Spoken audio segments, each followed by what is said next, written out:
Hi, welcome to Out and About with Tom and Sherry. I'm Tom. And I'm Sherry. This is our next video in our series on our Mediterranean cruises. And this one is going to be specifically on the ships that we cruised on. So we went on 2 cruises in the month of May 2025, and both were to ports in the Mediterranean. So we thought we would do a video for those of you that may be wanting to do a Mediterranean cruise or have one coming up to give you our thoughts on the 2 cruise ships that we were on. We were on Norwegian Viva and the Norwegian Epic. Yep. And the ships they had a lot of similarities and they had some differences. So that's what this video is about, is just to talk about similarities and differences. What we liked best, what we did. We didn't do all of the activities that you can do on a cruise ship. So what we're highlighting are the things that we actually did. These are not a tour of the ships. We're including some video and photographs of the different things we're going to talk about that we found, that we enjoyed, and things we had some insights on those 2 ships. So that's what this video will be about. All right, we'll get started. Like we said, we took one cruise on the Norwegian Viva, and then we took a cruise on the Norwegian Epic. The things we're going to kind of go through again are the activities that we did, the dining that we did. There's a lot of dining choices. We didn't do all of them, but we're highlighting the ones that we did and kind of give you some insights on that. But when you actually sit down and do the comparison, it's very interesting. So we will see how we rank these between the 2 of us and what we thought which ship was better. First cruise we did was on Norwegian Viva, and that started in May of 2025. And it started out in Rome, or actually the port city of Rome, which is Civitavecchia.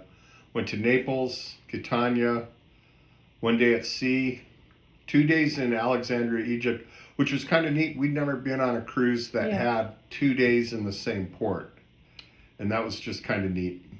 Then Limassol, Cyprus, Rhodes, Greece, Santorini, Greece, Mykonos, Greece, Kusadasi, Turkey, and it ended in Istanbul, Turkey, which was another difference for us. We had never been on a cruise before that started in one place and ended in another. That's true. So.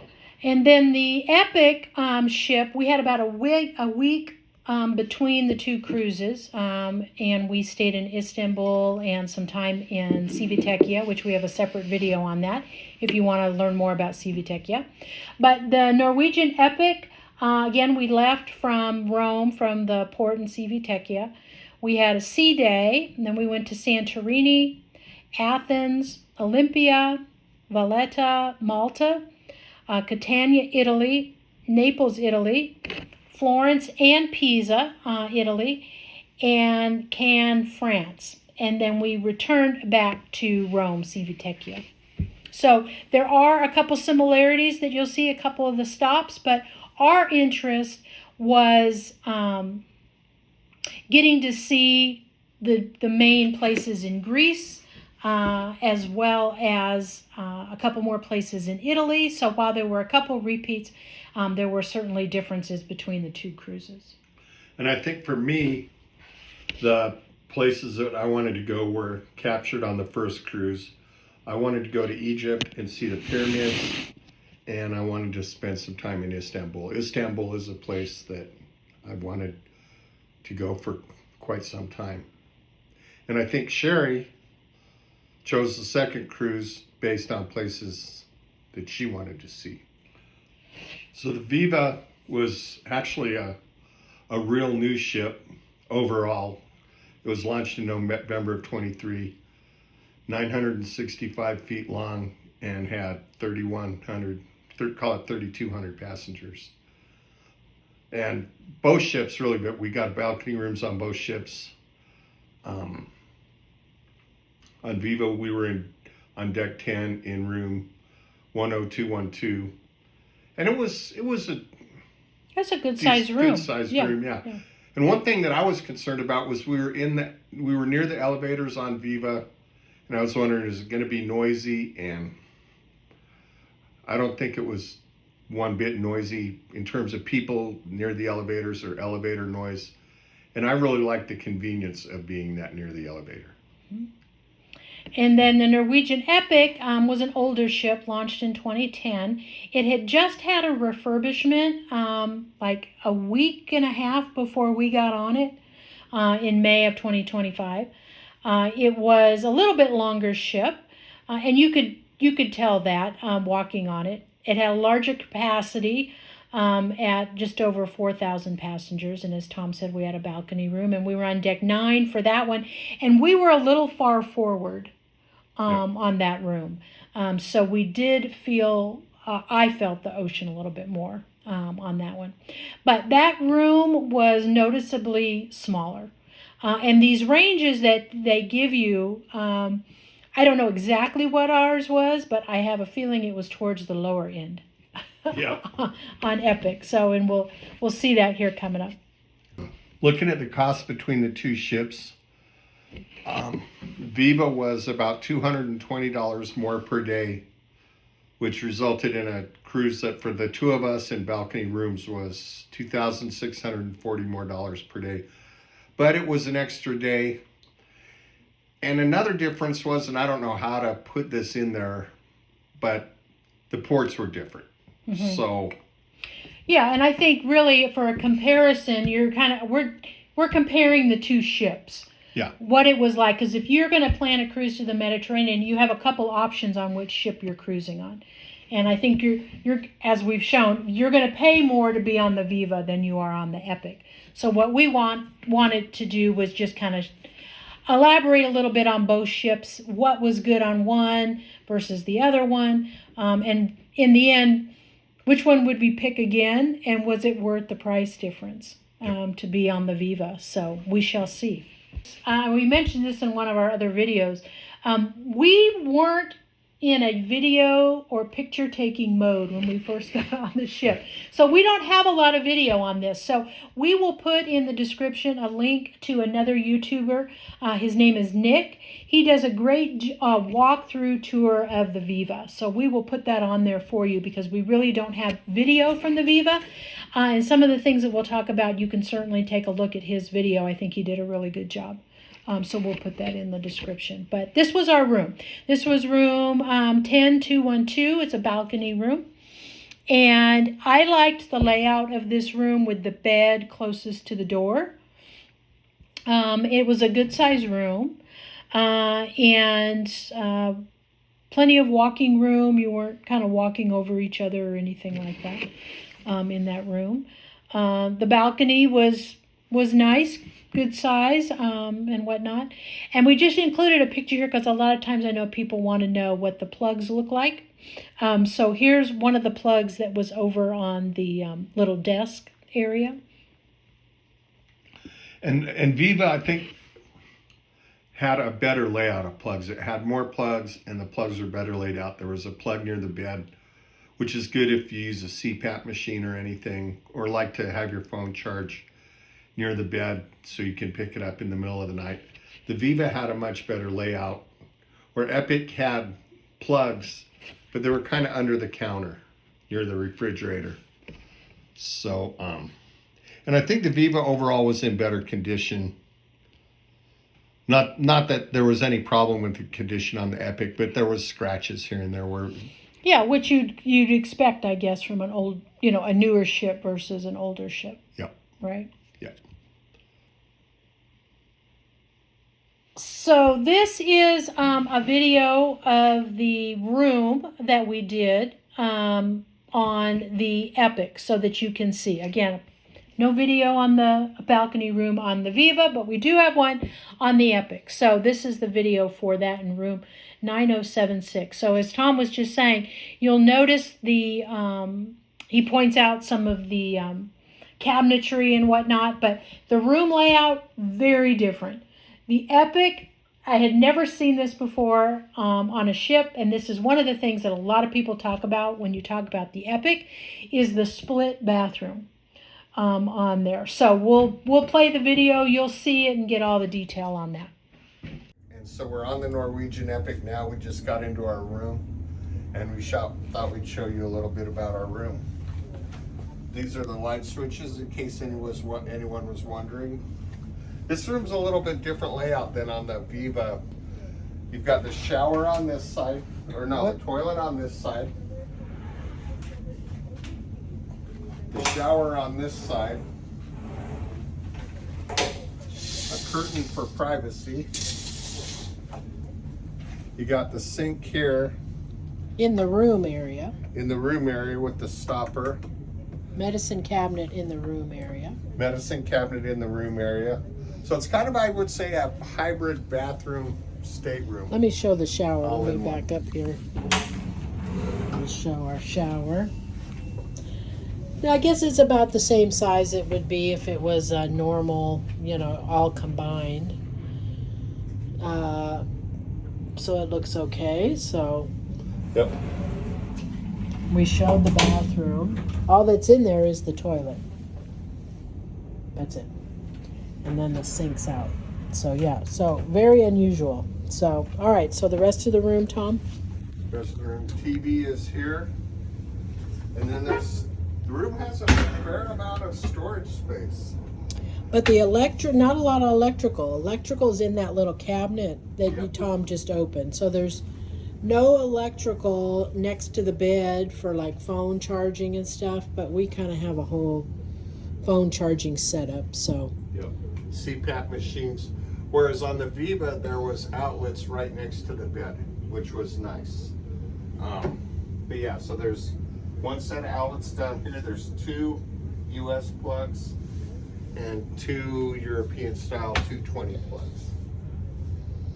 So then the bed is really close to the door, and it sounds like there's a couple setups for this. Some rooms have the bed closer to the balcony, and then the couch closer to the door. So anyway, that's what we've got here. Yeah. This setup is a queen bed, but it's a little larger than a queen, I think. Yep, it looks a little bigger than a queen. There's a lot of storage space. I don't think that is. Some of these open, other ones, Oh, the one at the I end. guess not. So maybe just one of those opens. There's a cabinet here and a safe there. Save. A refrigerator here. Mini fridge.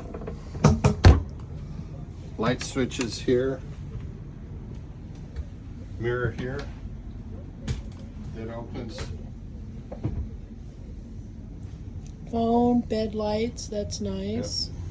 So this, and then a seating area. Closet here with your life vests. So more closet More closet here. here. And 3 pretty big drawers. Pretty good sized drawers. And the balcony. The balcony's pretty big too. The balcony is much bigger than our balcony on the Viva.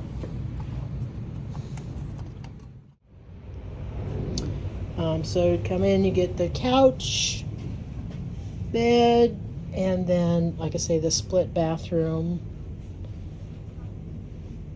TV. So okay, so that's the video of the Epic. So as I mentioned, the split bathroom was challenging, and that sink in the bedroom area didn't work too well. It was a little unusual. I mean, I think for me it all worked fine. It was definitely different. I just didn't like the space having the bed so close to the sink. Yeah. So as your 2 people are trying to get ready, you couldn't pass each other, and one person had to move and the other. So logistically, it was kind of a challenge. So, and I just wanted to share a funny story. The toilet area there was one night, it was towards the end of the cruise. I got up in the middle of the night to go to the bathroom, and the toilet would not flush. And I was like, oh no, poop cruise. If you know what poop cruise is, you know.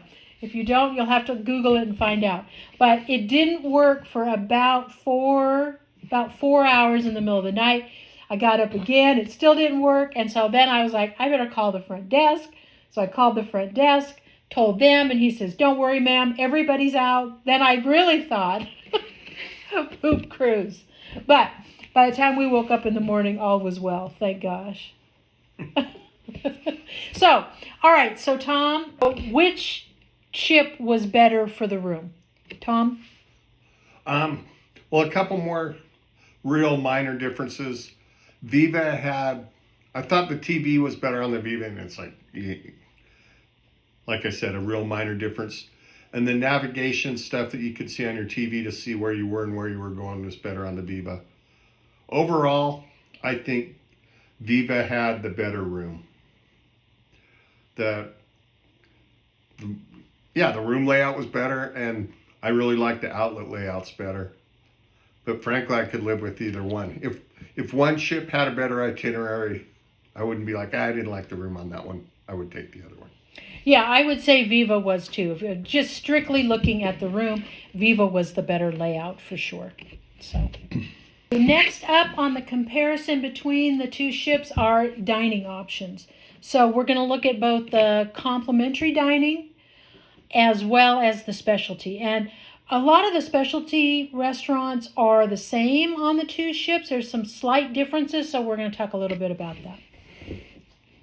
But I think that, correct me if I'm wrong, but I think the complimentary dining, the restaurant names are different, but the menus were essentially the same. That I didn't look that close at them. And there were some similarities, yeah. They may be.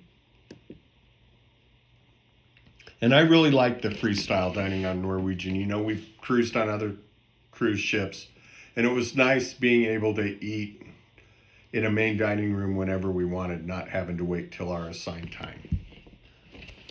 So the first one on the Viva, the main dining room was Hudson's. And we both, I think, really liked Hudson's. Yep. I liked the decor a lot more. It was really a fine dining decor. It was just a little bit nicer than Epic, which the main dining room was Manhattan. It was nice. It was bright inside. It was very nice. It wrapped around with the windows, which was really great. And this is the rear of the ship. Yep. Yeah. And so you always had a view. It was really nice. So we both liked Hudson's, and the menu was very good. We ate there for breakfast and dinner. I don't think we ever ate there for lunch. Yep. And Tom here, his breakfast of choice on this cruise and on the Epic was Eggs Benedict. Yep. I'm a big fan of Eggs Benedict. I think I ate Eggs Benedict at least 15 times in the 21 days. And if you're my cardiologist, you didn't hear that. And you see some avocado. This was the only time I got avocado, once. Yep. Because I think there was like an avocado burrito, and I asked for some side of avocado. So if you're looking for avocado on a cruise ship, they don't have it. So I was kind of looking forward to avocado. So anyways, but yeah, so we really liked Hudson's and would definitely recommend that. The thing I really liked on Viva was the Indulge Food Hall. It had a huge variety of food, and you ordered on a tablet. Yeah, which you see in the photo there. Yep. Every table had a tablet on it, whether you were inside or outside. Yep. And the Indian food in Indulge Food Hall was just outstanding. I like Indian food, and the Indian food was some of the best I've ever eaten. Interestingly, they didn't have naan bread. They had papadon, the thin, crispy stuff, which I found interesting. But I actually like papadon more. Yeah, so it was a wide selection, and it had inside and outside dining. We ate outside most of the time. It wasn't towards the end of the cruise that we sat inside, but this is an outside. So you're on deck 8, which is the great deck on the ship, and we'll go over that more in a little bit. But it was a very popular venue. So, and we liked it. Tom really liked that Indian food, which I'm not a big fan of, so there was a little less for me to choose from. And then this is just a photo of us at that table and the outside seating. There's lounge areas there, so you could either dine there or you could just lounge in that area there. One of the other complimentary was Locals Bar and Grill. Again, look at Nick's video for, I think he has got an interior of Locals, but what was nice about this was, again, it had outside seating. Yep. And it was 24 hours. And the best thing at Locals, from my opinion, was the hot fudge sundae. My favorite thing at Locals was the Reuben sandwich. Which we have a picture of coming up here. Reuben sandwiches were outstanding. There it is, the Reuben. He ate that a lot too. Yep. So, Locals was nice. So, yeah. Locals was a great place. It was open 24 hours, and it was just a great place to get something quick to eat. They had good wings there. Yeah, fish and chips. So it wasn't large portions or anything, but you know, your traditional bar and grill type stuff. So, the buffet on the Viva, we did not get any photographs of the buffet. Again, look to Nick's video for that. And I have a feeling that was because we weren't really big fans of the buffet on the Viva in terms of the layout. No. It was very small. Again, this is one of the things you hear a lot about in talking about the Viva, in them going with smaller spaces. But the buffet was pretty small. Only on one side. Only on one side, but I think they had the same variety of food pretty much between Epic and Viva. But the buffet area was much smaller. But to me, it didn't feel any more crowded. Yeah, I found it crowded, especially at breakfast time when everybody's trying to go on their excursions. You got to get up early. You got to get your food and whatnot. It was just really difficult to maneuver around to get your coffee. The coffee station was always crowded. So for me, it was crowded. Now, you could go into the other restaurants that were on that same level for additional seating, but it wasn't in the buffet area. You had to walk to the other side of the ship and whatnot. So specialty dining, our choices that we picked on the Viva, and with a balcony room, you got 4 if you went to the more at sea package. We went to Palomar, Le Bistro, Cagney's, and Hazuki Teppanyaki. Yep. So we're going to talk about each one of those. So Palomar was Mediterranean and seafood, and that was the first specialty restaurant that we went to. I've got some grilled fish. We didn't get a picture of that, but you had some kind of scallops. I had scallops. I had a scallop dish, and they were on like a olive sauce base. I forget what that's called with the mashed up olives. But the space was very bright. We went a little early, right? So you've got the windows there, which some of the other ones did not have. So that was a nice aspect of Palomar. Palomar also had outdoor seating, which was on the pool area. It was a small area there. We did not sit there, though. No. But overall, I think it was good. So we'd recommend Palomar.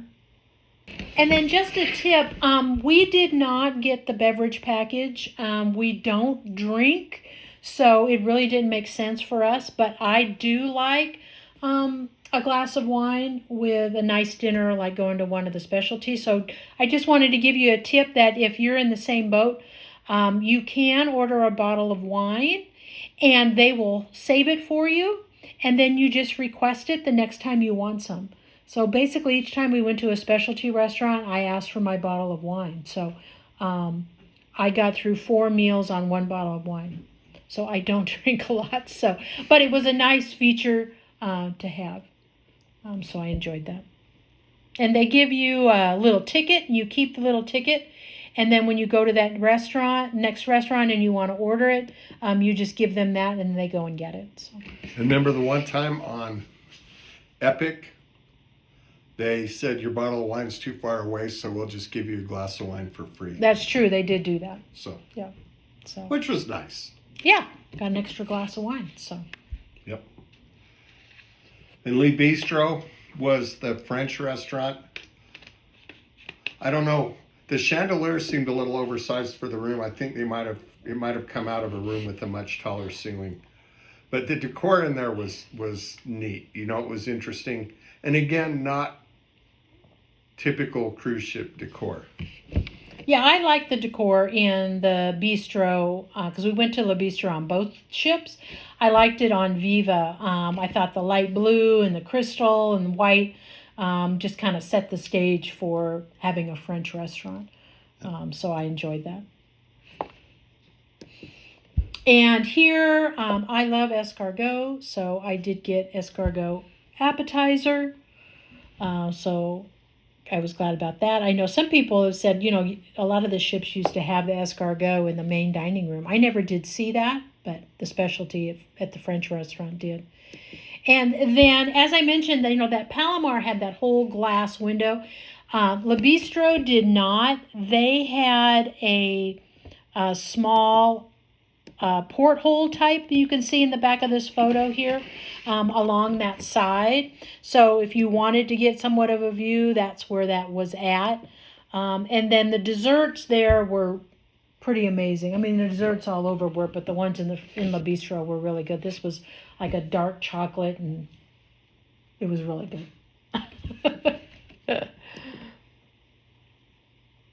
So again, we would recommend La Bistro.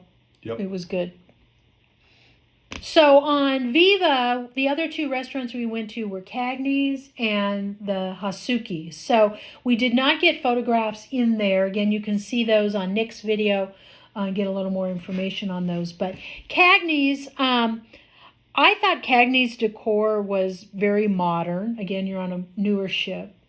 So the decor in there kind of was a different style than I think I was hoping for in a steak restaurant. Yeah. Cagney's was a steakhouse type restaurant, and it wasn't. The decor was fine. The decor was great, but like Sherry said, it was very modern, not traditional steakhouse with the dark leather and the dim lighting. Yeah, which kind of stuff like that. So for me, the environment of the room kind of adds to the type of meal you're having. So I kind of was expecting a more traditional style, and that's not it was. But the food was fine in there. The food was delicious. Yeah. And we also went to Hasuki, which was a teppanyaki restaurant, so it was kind of dinner, and the chef made jokes and kind of did a little show and sang and stuff. And I thought it was okay. It was all right. It was all right. I think we both came away from that one. You kind of felt like you were obligated to participate in the entertainment part of it, which seemed a little over the top sometimes. But I think we both walked away from that restaurant thinking that we didn't feel like the meal itself was anything in comparison to the other restaurants that we the higher end quality, that type of thing. But I guess what you're paying for there is the show. Yep. Yeah, not so much the fancy food. So. And it was fun, but it's not a place to go if you want to have a nice conversation. Yeah, you're part of a group. You're part of a group. And if you're the group, then great. I'm sure it would be a lot of fun. Yeah. But we were a mixed couple group that, we didn't know each other. So dining options on the Epic. So the buffet on the Epic was the Garden Cafe, and we've got a short little video coming up, but this was more your traditional buffet style of what I think most of us are used to from cruising. It was on both sides of that level. Same options, but on different sides. Yeah, the buffet ran the entire width of the ship, and it was, for the most part, symmetrical. There was a few differences from one side to the other. Yeah, and plenty of seating. I thought plenty of seating, especially at the front of the ship, which you're going to see in our video coming up here in a minute. But the buffet on the Epic, I liked it much better. I didn't feel overcrowded. There was plenty of room. I liked that one a lot more. I think the food choices between the two were pretty similar. So this is the front of the ship, and so this is the seating, one of the seating areas, but there were seating all along the whole buffet area, and this is the back, I guess you'd say, of the buffet at the front of the ship. But it was a nice place to go. It was a lot quieter up there. And one day it was real crowded, and we went, you could go in that to that downstairs area, which was the Italian restaurant at night, and sit down there too if you wanted. So there was tons of seating. And the one of the things that Epic had that Viva did not, in addition to the soft serve ice cream, they had hand scoop ice cream on the Epic. So that was nice. That was nice. That was a real. You're like, ooh. Yep. That was a wow moment when you saw that. And yeah. They had a lot of flavors. They had a good selection. It was good ice cream. It was neat. Yeah. So overall, like I say, I thought the setup and design, space, seating for the Epic buffet was much better than the Viva.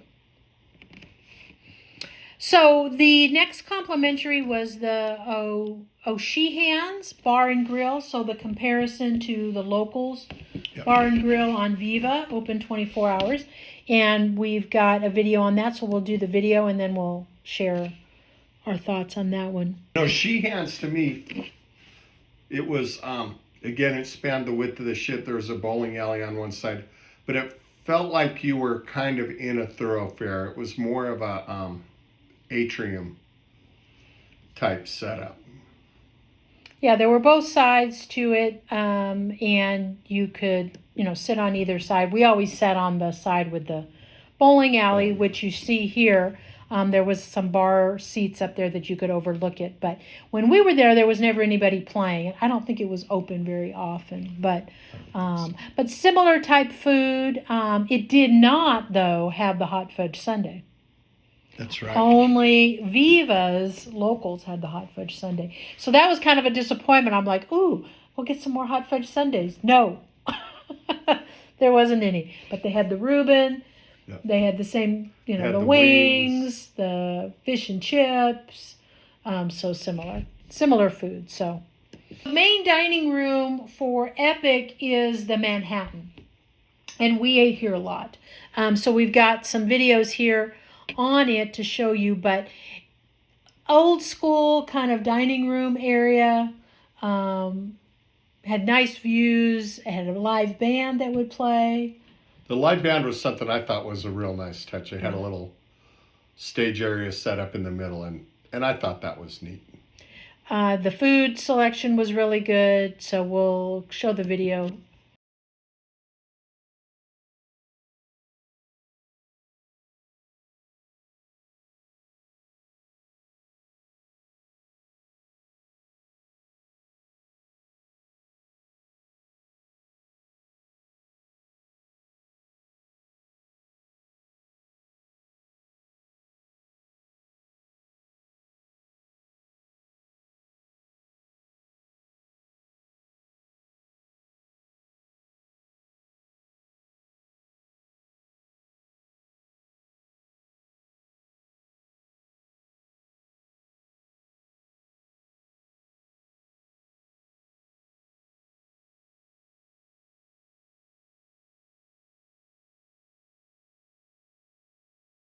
The other complimentary restaurant was Taste Restaurant, and we went here for breakfast a lot of times, especially if we were in a hurry. Like if we had to get on an excursion, they were fairly quick, I think, as I recall.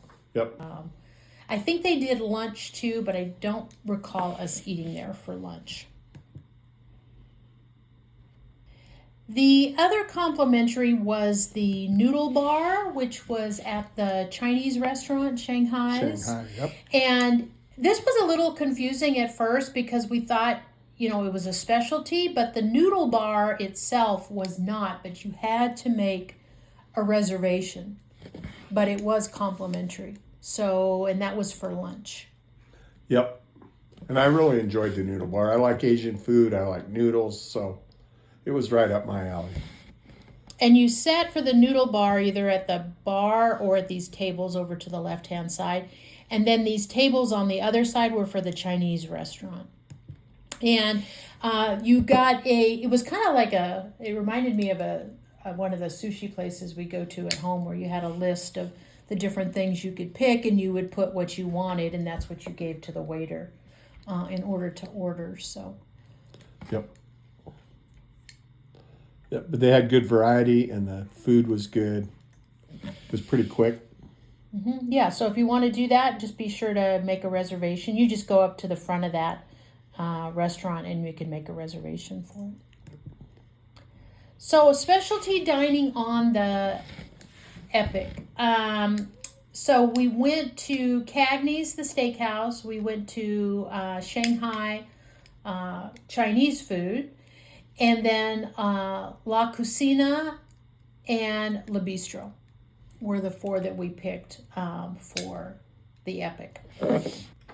So the first one here is Cagney's. And this was, as we talked about earlier on with Cagney's when we went on the Viva, this was what I was expecting for the traditional steakhouse. So I was very pleased with the atmosphere and it just felt like the old school steakhouse. So this particular space is split. To the left is the restaurant for the Brazilian restaurant, and then on the right was Cagney's. So you entered up for both restaurants, and then they just took you to the appropriate restaurant. But they had this main bar in the center. But again, it just really was the traditional atmosphere of an old school steakhouse. Yep, with the dark wood, kind of dim lighting. And the food at Cagney's was outstanding.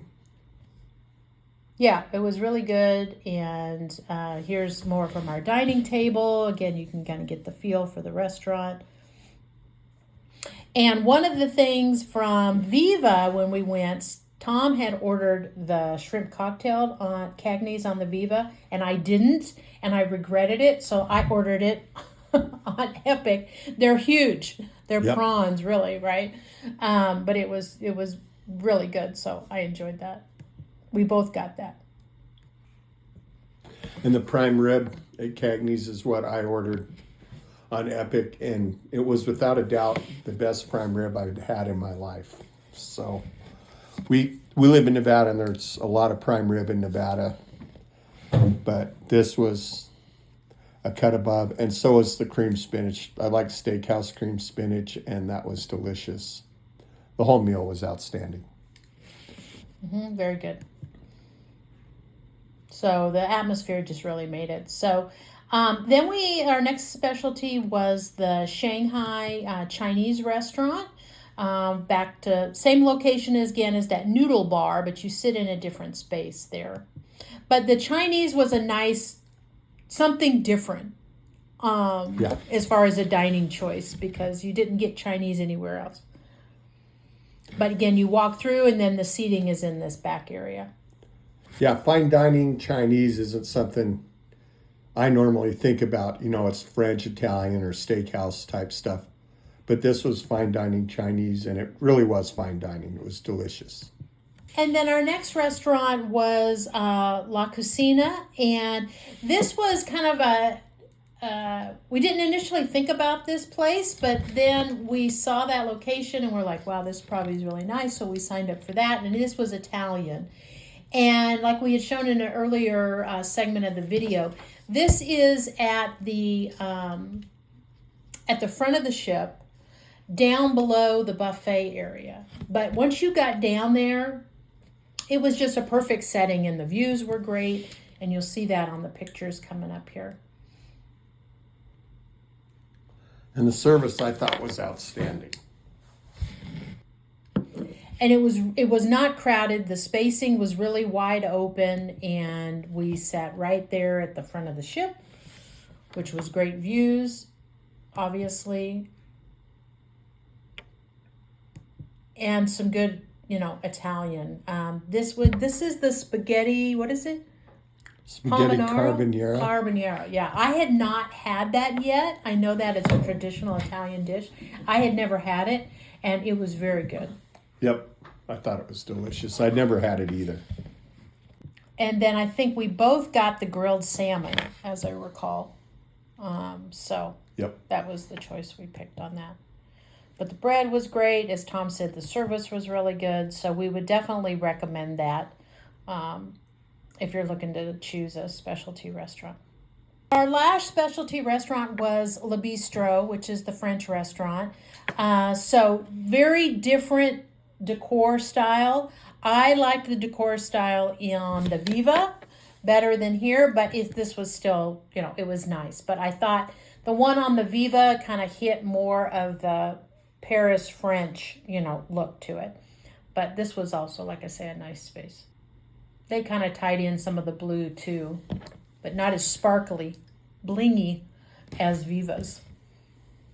And then this wrapped around on this. It wrapped around to the right, which was another room of seating, and that's where we sat. And we specifically picked this restaurant this was our last night of the cruise. We picked this particular restaurant of the specialties because this was our anniversary night.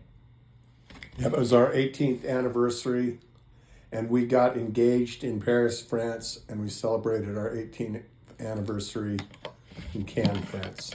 So.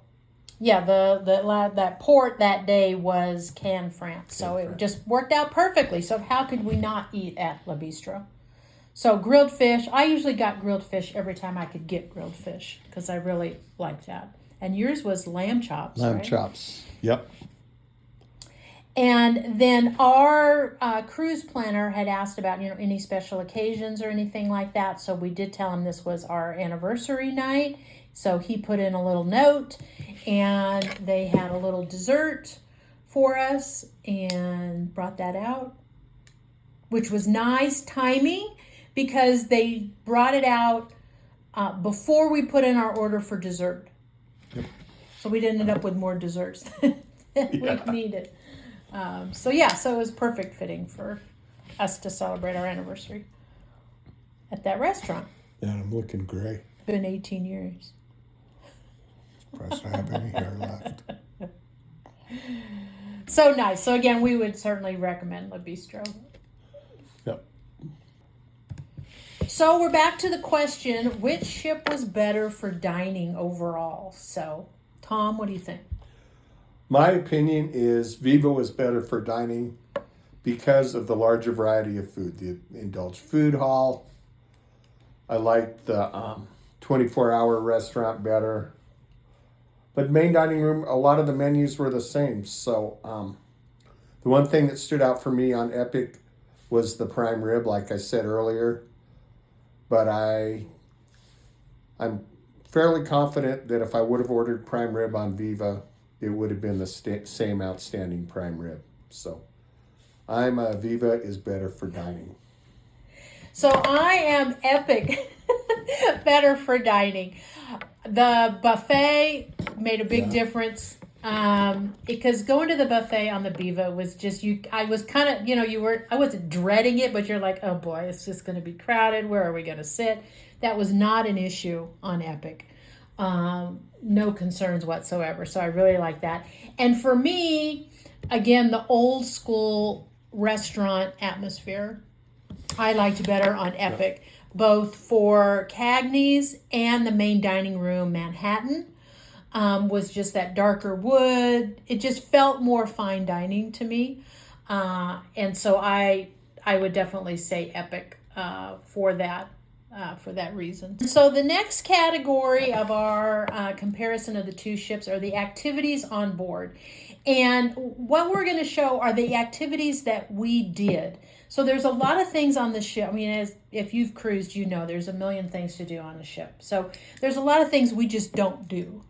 We don't go to the arcades. We don't have children. We don't go to the water slides and stuff. So we're not going to talk about that. We're going to talk about, the stuff and the places that we were at on the ship. Which is essentially the shows that we did. Mm-hmm. The shows and the spaces that we found that we went to most often, Yeah. and what we thought of those. So with the Viva, I think one of the key features of Viva was Deck 8. Yep. The Ocean Boulevard, the Ocean Walk. This was the wraparound walking completely around the ship that you could do on Deck 8. Yep. They had dining out there. They had plenty of seating out there, nice seating, different styles of seating. And like Sherry said, you could walk all the way around the ship, which was neat. If you wanted to look at a port from a certain angle, you could go to Deck 8 and do it. One night on Deck 8, there was a bunch of people out there watching this amazing sunset, and probably 50 of us stood out there for half an hour watching this sunset. And it's times like that that I really treasure. You know, you do this fancy stuff, but sometimes the most memorable thing of the day is watching a sunset. So this particular is Santorini. As you can see, there's some large, they had a whole variety of different large size seating, couches and benches. They have these binoculars on this particular side. Yep. But like I said, you could walk around the whole ship and get different things. So you had a couple dining areas that were outside on Deck 8. And it was hard to get photographs without getting a lot of people in the photographs. So we kind of got some sliced views. But it was just, in certain areas, it was very wide and expanse areas. They had more modern type art pieces out there. Yeah. And they did have music, but it was very low. It was not poolside music, which I appreciated. So you felt comfortable and relaxed just sitting out there. Not a lot of activity going on. You could just kind of relax in these different spaces that were on Deck 8. And then that specific ocean walk, which was this glass walkway on Deck 8. So Tom liked that. I like that. Sherry doesn't like that sort of thing. I think she went across it once, but I didn't look down. I like that stuff. I walked across it but didn't look down. So, but a neat little, feature. Here's some more Deck 8 seating. They had these, you see these little nest kind of basket things that were hanging down. And so you could kind of, really kind of stretch out. And then they had, obviously, the loungers were there in addition to the large couches. And this particular one of Tom here, this is at the port of Catania, Italy. That's Sherry on Deck 8 of the Viva. So the other areas on Viva that we didn't specifically get pictures of was the Penrose atrium. And this was a 3-story kind of middle of the ship area that was on one level. There was a bar, and they would do craft activities. You could go down there and do a craft activity. But again, in the design of Viva, these were all very small places. And then the next level was where the Starbucks was, and there was tables and the nice cushioned seats. And there were a lot of people who were playing cards. That seemed to be the card and game playing area. Yep. And so again, just 3 levels of this in different seating, but not a large seating, and everything was kind of broken up. They tried to do some dance lessons and whatnot, but again, it was really small area in that. So, so the Penrose. And then the pool deck, we did not get photographs of the pool deck. We were never at the pool deck. Yeah. This was right off the buffet. It was super small. Yeah, the pool on Viva was quite small, and the pool deck was quite small compared to other cruises we've been on, which is fine with us. We're not a layout by the pool type of people. But the outdoor spaces on Deck 8, in my mind, more than made up for that, because there was just some really nice outdoor spaces on Deck 8 that give you the outdoor experience without the for lack of a better term, chaos of a pool deck. And the loud music and whatnot. The other thing we did not get a photo of, again, we would recommend taking a look at Nick's video for the full walkthrough at the Viva, was the observation deck. And so you had to walk by the pool. You had to go from the buffet, past the pool deck to the observation deck. And the observation deck was very nice. Yep. So that was a space we went into a couple times. It was very crowded. It was really hard to find a spot to sit. But if you did, it was a nice space on there. But they had little snacks in there, beverages there, and then just wraparound windows in there. Yeah, so. It was a nice spot. But it was indoors, so it was cool and just delightful. Yeah. We actually hung out there while we were waiting to get called to get off the ship. Because you could have coffee, tea, some breakfast danishes, whatever. So it was a nice spot. So be sure to check that out. And then for the shows on Viva, we just went to the shows that were in the main theater. Yep. Which at that time in May of 2025 was the Beetlejuice show, which was pretty good. Yep. And then the other ones were the Juggler and the Magician. Yep. Which Tom liked both of those. I really liked the Magician.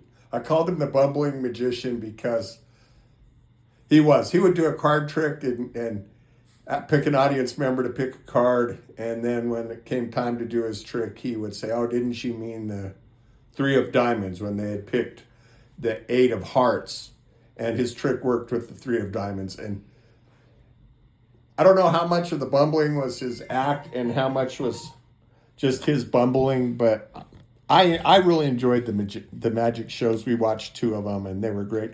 And the juggler was great too. I enjoyed watching the juggler show, and then when I travel, I like thinking about lives and different lives that people lead.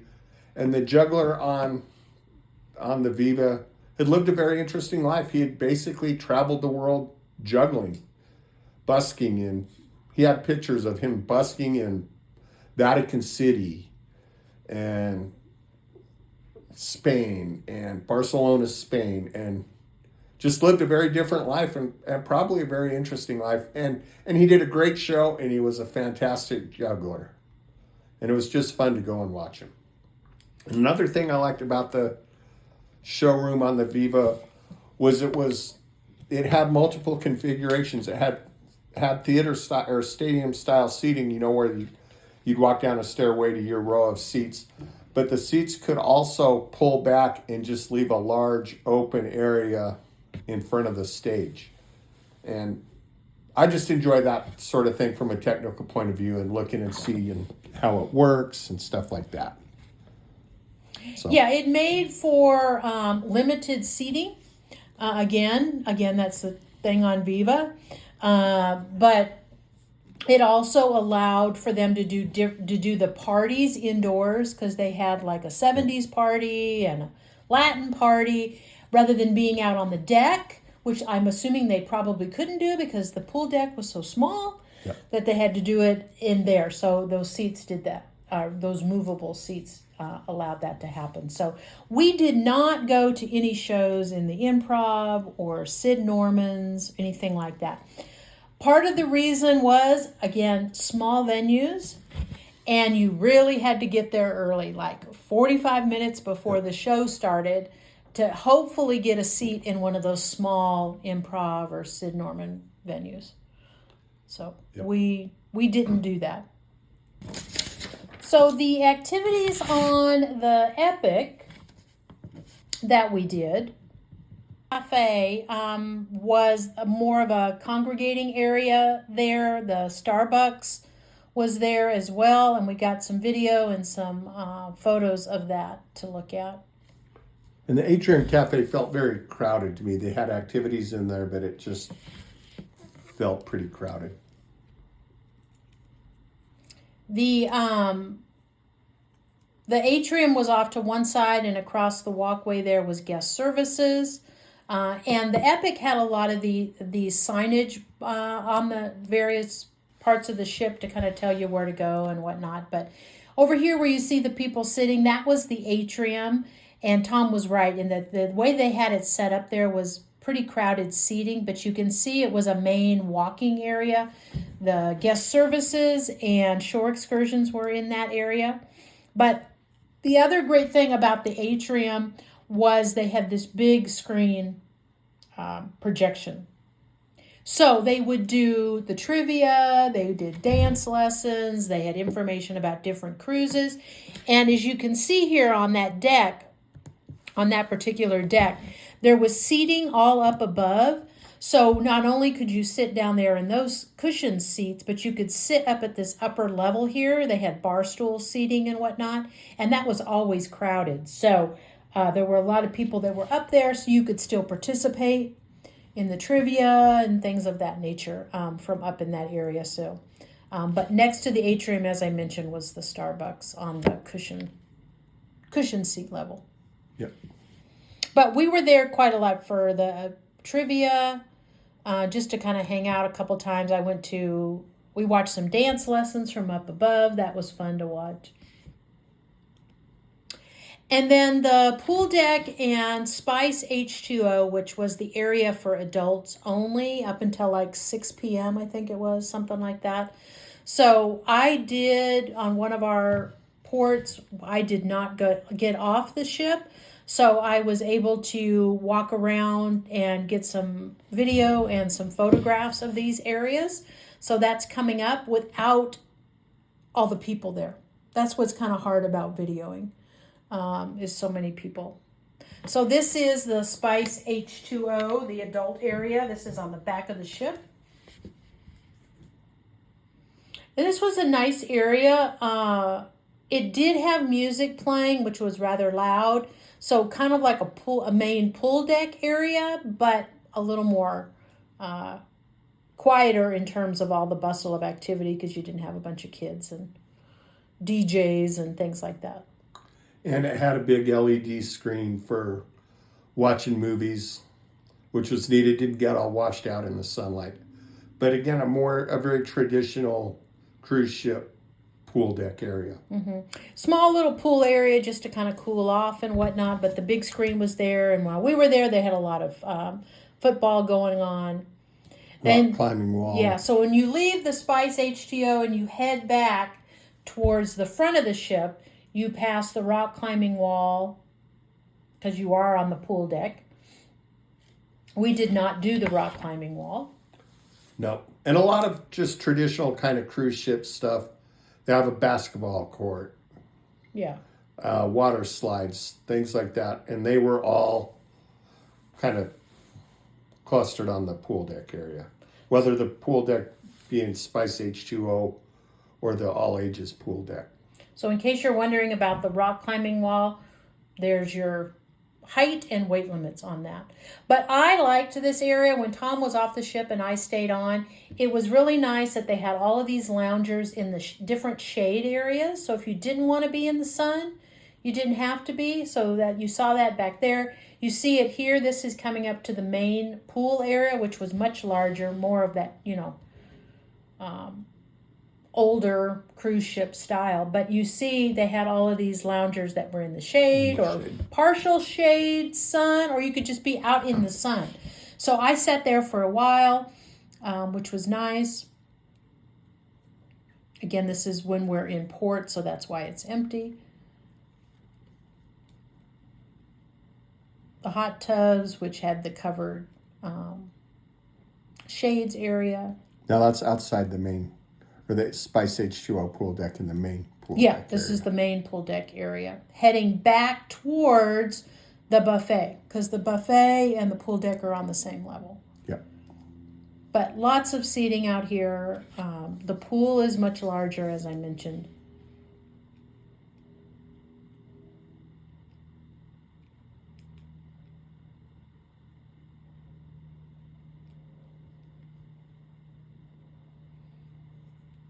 Then they had bar and a little snack area there.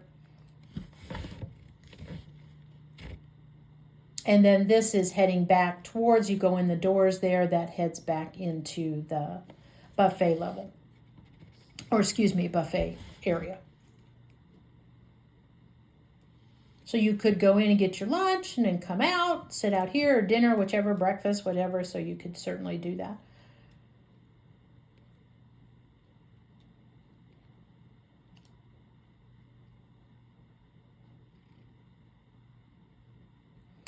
And then since Epic did not have the full wraparound deck 8 like Viva, what they had was deck 7, which was one side was the jogging and walking area.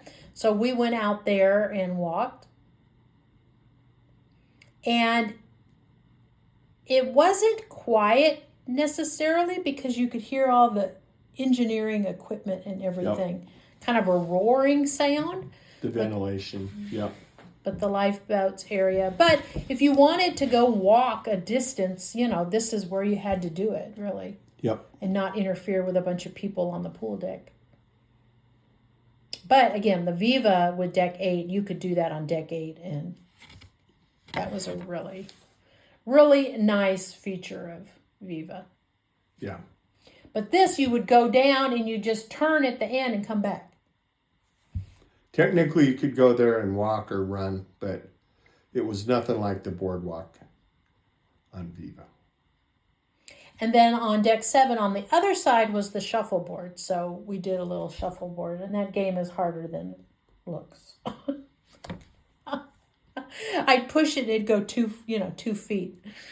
So the other interesting thing on Epic was deck 13, which is all rooms. They have a bridge, a viewing room. And I don't know how we learned about this. I think I saw it on one of the wayfinding signs. Okay. And I like stuff like that. I was like, oh, look at that. I want to go see that. And this is something I've never seen on a cruise ship, was this bridge viewing room. And it was neat. There were signs everywhere. Don't take pictures in here in this direction. They had all the plaques, the first time Epic has been to this port. But they had some big windows and you could look right into the bridge and see what was going on the bridge. And they had a display screen of the navigation equipment, which was neat. And, I like technical stuff. And so I really enjoyed that and just watching the activity on the bridge. And then the shows on the Epic. We went to more shows on the Epic than we did on the Viva, and primarily connected to the Cavern Club, because this is where they had the tribute band to the Beatles. Which was really great. It was fun. I've always been a Beatles fan, and they had, I think, 4 shows. Mm-hmm.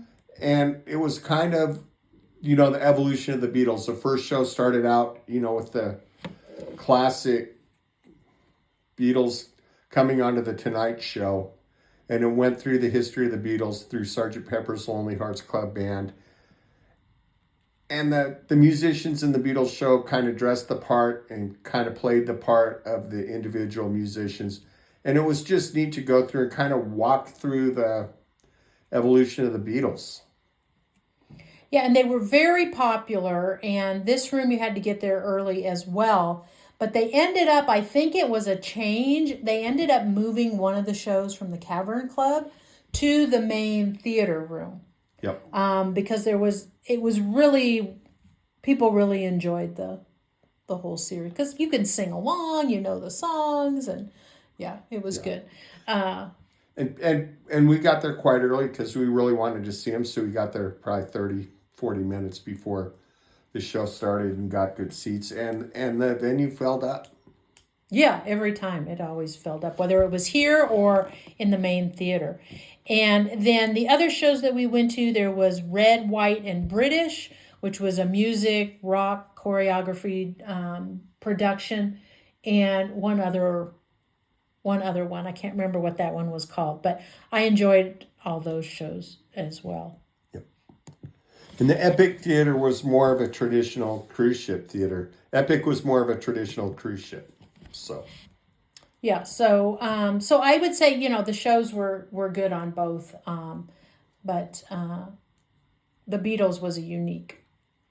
Yeah. Were unique shows. and that series, like Tom said. So, all right. So we're back to the which ship was better for activities on board. Tom? Again, I like the Viva. I like the Magician. I like the Juggler.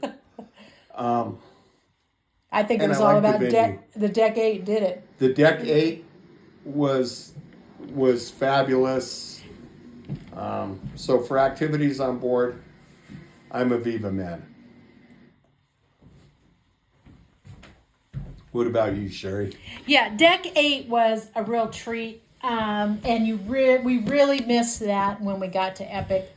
I mean, I think for the most part the shows were comparable, but the Beatles show on Epic was great. I definitely liked the pool deck on Epic. The pool deck on Viva, I was like, I'm not even gonna sit out there. Yeah. But you got to go to Deck 8. That worked out really well. But if you're wanting to lay by the pool, have a variety of environments in which to do that, whether it's the all adult area or the shaded lounges or right out there in the pool and all, Epic is the ship that provides that because Viva did not. Viva did not, yeah. If you want to lay by a pool, Epic's the way to go. If you want to lay in a nice space outside, I think Viva's the way to go. Mm-hmm. If you want outside dining, Viva's the way to go. Mm-hmm. If you want to walk outside, Viva's the way to go. Mm-hmm. I did like the big screen aspect of the atrium. I preferred the atrium on the Epic versus the Viva, again, because those were small venues. So I'm kind of torn, but I'm going to go Viva because Deck 8 was pretty great. You know, it's something else we didn't mention earlier about the showroom on Viva. But the showroom on Viva had a huge LED screen behind the curtains. Basically, the back wall of the stage was an LED screen, which made for some really neat shows. Mm-hmm. It added that digital visual component to it. Yep. Yeah, that you didn't have otherwise. So yeah, so for the activities, I'm gonna go Viva, and so we agree on that one. Yep. Woohoo! So overall, based on the room, the dining, and the activities, which ship was better? So I think on your vote, you're all Viva. I'm all Viva. Itinerary. I mean, obviously on a cruise ship, itinerary makes a difference.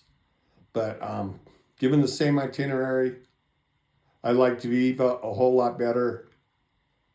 But I say that with one caveat. Viva was about $220 extra a day, so $2,200 on a 10-day cruise. I'm torn in saying whether or not Viva was worth the extra $2,200 for an identical itinerary. So, for comparison, not looking at the itinerary, specific ports, just looking at these three, I would go with Epic. Even though I really loved Deck 8 on the Viva, the dining atmosphere environments I liked much better. The buffet, I liked the pool deck better on that one. I thought the shows, the Beatles shows were better on Epic. Yep. So I would go with Epic.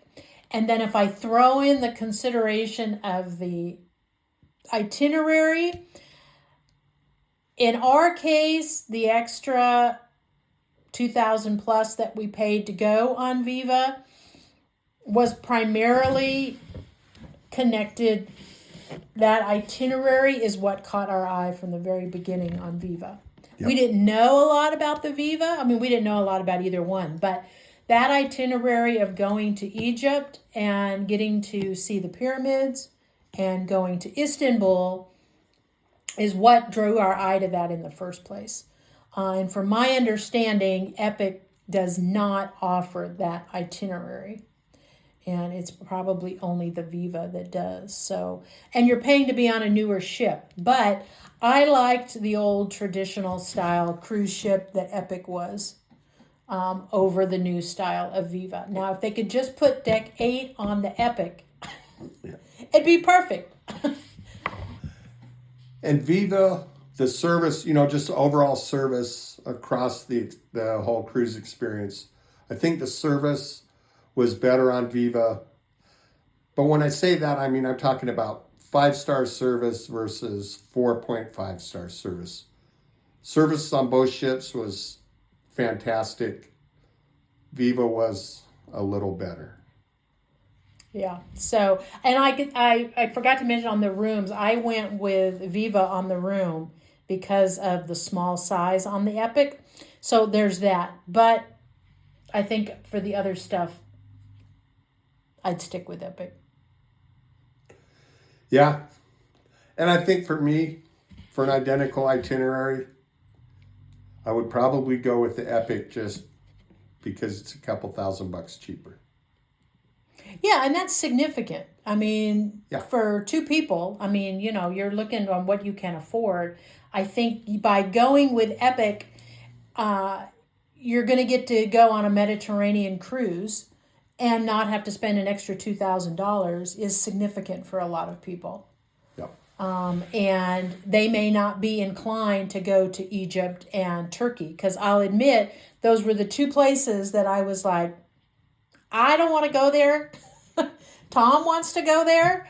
And so that was the key part of that. It turned out to be all right in the end, but I was very apprehensive beforehand going to those 2 countries. Yep. Yeah. And those 2 countries, those were the 2 countries I wanted to go to. I guess I'm more of a culture, be in the space type person, where Sherry's more of a history type person. So the ports on the Epic cruise were much more important to Sherry. Yeah, I mean, seeing Athens, Greece, seeing Olympia, Greece, going to Cannes, France. I mean, Cannes, France isn't necessarily historic, but it's Cannes, France. So, you know, that was going to be, you know, we won't probably be vacationing in Cannes, France. I don't think so. So that might have been my only opportunity to be there, which was great. I loved it. That's another video.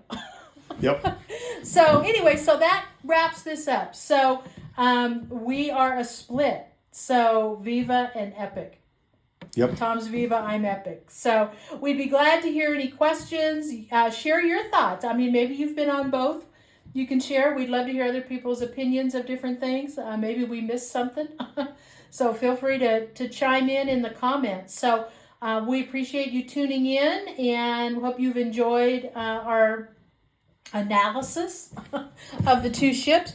And if you're getting ready to cruise or looking to plan a cruise, we hope you have a great cruise. And if you like this video, be sure and hit the like button and subscribe to the video if you want to. It really helps us produce more of this content. So hit subscribe if you'd like to see more content from us. Yeah, so our next videos coming up will be the specific ports that we went to on both the ships. So again, if you're going or hoping to go, hopefully those will be informative for you and give you a little insight on what we learned and what we saw, and help you out with your trip. So, okay, well, we'll see you next time. Hopefully.